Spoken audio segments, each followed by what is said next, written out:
Well, 2020, when we had these COVID lockdowns in the U.S., seems so long ago.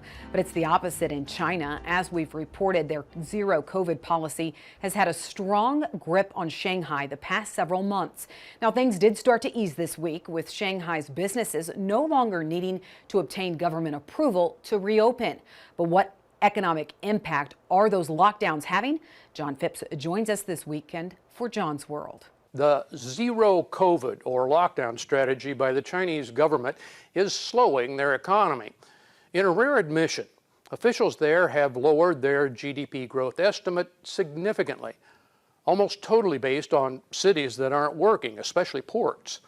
This approach to containing the virus has long been controversial with epidemiologists and doctors, and while seeming to be effective early in the pandemic, isolating cities has proven very hard and costly. Coupled with the lower effectiveness of Chinese vaccines and government refusal to use Western mRNA versions, zero COVID shows little hope for improving their economic and public health future. When it was first announced at the beginning of the pandemic, I was struck by how draconian and difficult to administer this policy was. Recently, I discovered such absolute isolation has a gruesome precedent. During the Great Leap Forward in 1958 to 62, China collectivized agriculture with truly disastrous results. Not only did production plummet as peasants were herded into collectives, but Mao Zedong insisted to continue to export badly needed grain to keep up the appearance of success.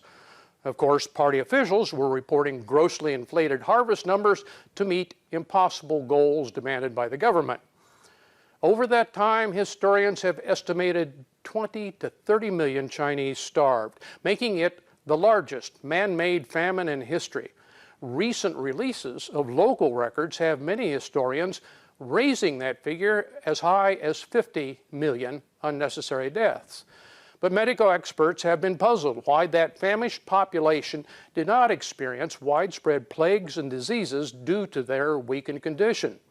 The reason was what we are seeing now: immediate and total isolation of populations or communities reporting such communicable diseases. This dictatorial approach is a tactic still in living memory for China, and as devastating as it was and is, may not be enough for COVID. Unlike the 60s, however, China's harsh treatment of its own people will have a substantial impact on the global economy, as it will provide 1/5, the largest share of global economic growth in the next 5 years. With 1 million lives lost here in the U.S., we have our own sorry COVID history. But China's ongoing difficulty could soon spill into their politics. Watch the subtle and rare public debate between Premier Li Keqiang and Xi Jinping for clues. Don't forget, you can catch more of John's commentary on our Farm Journal YouTube page. All right, up next, Machinery Pete. He has a unique tractor and tractor tales this weekend.